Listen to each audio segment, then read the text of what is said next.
Você come muito mal. Você não abre mão de uma carne gorda, de uma picanha, de um engradado de cerveja bem geladinho no domingo, para acompanhar aquele pãozinho, a maionese ou a mandioca. Você é um escravo do paladar. Você sabe que está comendo errado, que você precisa mudar, mas você não consegue, porque você viciou nesta rotina. Comer errado é uma rotina, é um hábito que você adquire e é difícil de mudar. Aos poucos, você está jogando a sua saúde no vaso sanitário e puxando a descarga.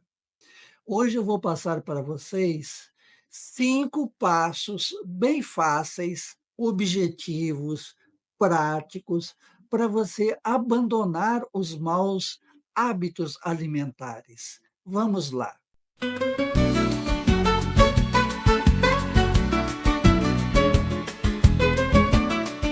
Bem, 5 passos para você abandonar os maus hábitos alimentares. Comer é cultura, comer é costume, comer é tradição.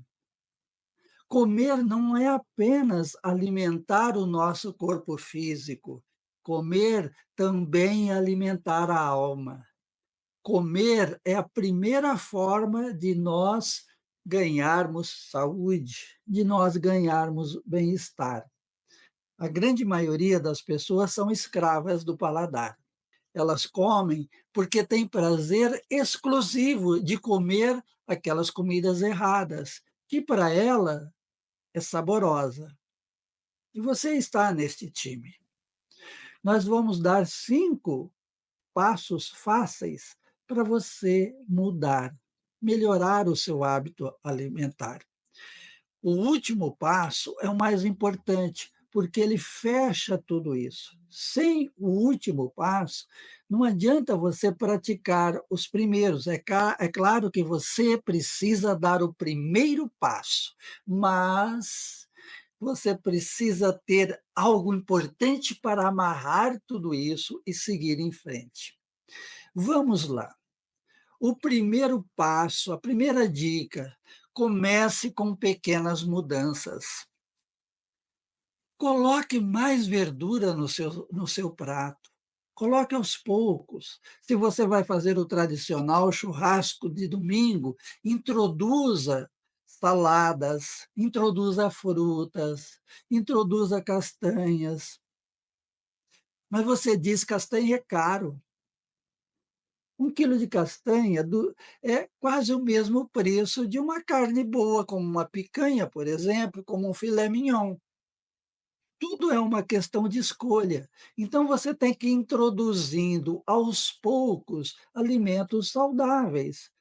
Mudança radical não vai dar certo. Introduza aos poucos o que é saudável. Procure uma orientação do nutricionista, procure ler, procure se inteirar um pouco mais. Procure orientações do seu médico, do seu cardiologista, do seu clínico, do seu geriatra. E vá introduzindo aos poucos. A primeira dica é introduzir aos poucos.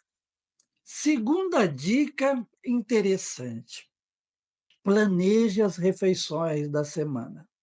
Sabe por quê? O improviso muitas vezes é muito caro para a sua saúde. Quando você improvisa uma alimentação, você acaba comendo mais carboidrato, porque carboidrato é mais fácil de preparar. É mais fácil você fazer um sanduíche com pão. É mais fácil você, fazer um macarrão, fazer um arroz. Tudo isso são carboidratos. Nós temos que ingerir carboidratos, sim, mas nós precisamos de outras fontes, nutricionais. Nós precisamos de boas proteínas, proteínas de alto valor biológico. Nós precisamos de muito óleos, elementos, de vitaminas. Então você tem que planejar. Planeje os 7 dias da semana. Quando você planeja a alimentação dos 7 dias da semana, você consegue colocar mais cor, mais sabor a sua alimentação. Terceiro passo ou a terceira dica: facilite o acesso ao saudável. Tem muita gente que tem costume de, nos intervalos, comer um docinho, comer um chocolate, mas, na verdade, quando você está comendo chocolate, você está comendo apenas o sabor do cacau. Tem mais açúcar, mais leite e mais farinha, quer dizer, tem mais carboidrato do que chocolate. Tá? Então você tem que facilite o acesso de coisas saudáveis. Por exemplo, deixe na sua mesa, deixe próximo a você castanhas, tire de perto de você, não leve doces, coloque perto de você frutas, frutas variadas, frutas da estação. No Brasil, nós temos uma facilidade enorme, porque cada estação tem a sua fruta, as suas frutas características, e essas frutas características são mais saudáveis. Então, você deve colocar tudo isso próximo de ti. O quarto passo, quarta dica: adicione antes de substituir. Como nós falamos, adicione. Não faça uma mudança radical de início. Vai adicionando. Quando você vai adicionando coisas saudáveis na sua alimentação, a mudança não é tão radical e você vai tomando gosto. O teu paladar, ele vai se educando, vai se adaptando. Tem gente que fala: "Eu não como frutas de jeito nenhum. Eu não tomo café de jeito nenhum". Mas tente substituir, diminua o açúcar, por exemplo, diminua o açúcar do café, do chá. Com o tempo, você vai estar tomando café sem açúcar, o chá, o suco sem açúcar. Então, vai substituindo, vai adicionando, antes de fazer uma troca radical. O quinto passo, o fundamental, é aquilo que amarra tudo, como eu prometi para vocês, é ter um propósito. Ter um propósito forte, ter um propósito firme. Qual é o propósito? Olha, eu quero envelhecer saudável, eu quero ter um corpo leve, solto, eu quero ter uma mente saudável, eu quero subir no Monte Everest. Isso é apenas um exemplo, mas pode ser. Eu quero fazer uma caminhada. Por exemplo, eu fiz o caminho de Santiago de Compostela. Quero fazer de novo. Eu fiz 20 anos atrás, eu quero repetir agora. Então, esse é um propósito para eu ter uma alimentação saudável, para eu incrementar também a atividade física. Se você não tiver um propósito, você não muda. O propósito é a chave da mudança. Sabe por quê? O nosso cérebro é movido por recompensas. Ele se acomoda na sua zona de conforto, na sua zona de rotina, na sua rotina de vida. Por exemplo, tem pessoas que trabalham a semana inteira, aquele trabalho desgastante, chato, para chegar no domingo, comprar uma carne gorda, 2, 3 engradados de cervejas bem gelado e se empanturrar.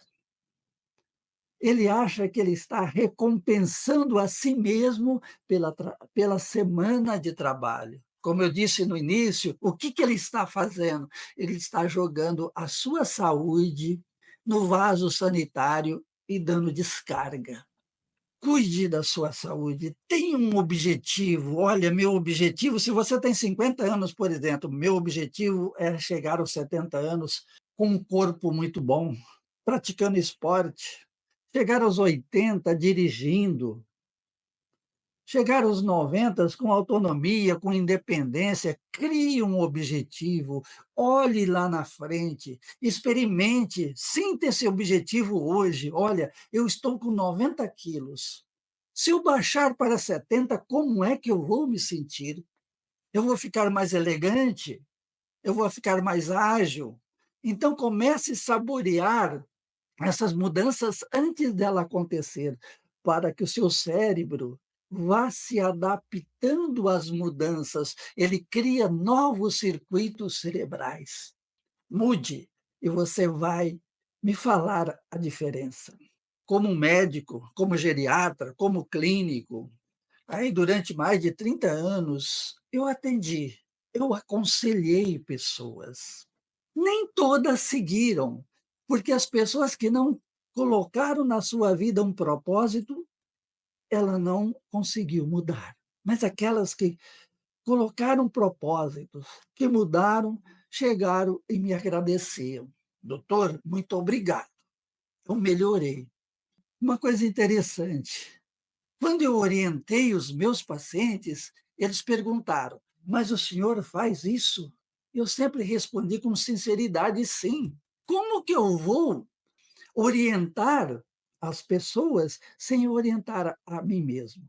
Então, eu me considero um médico bem-sucedido, porque eu consegui mudar a vida de muitas pessoas e quero mudar a sua também, para melhor, e tenho certeza que você vai mudar. Este conteúdo foi interessante para você? Além de curtir, compartilhe, tem muita gente que precisa dessas dicas. Também se inscreva no nosso canal. Nós aqui fazemos parte da turma da maturidade, a turma que não tem medo do tempo, que usa o tempo a seu favor, porque querem chegar aos 70, 80, 90, 100 anos com autonomia e independência. Meu muito obrigado.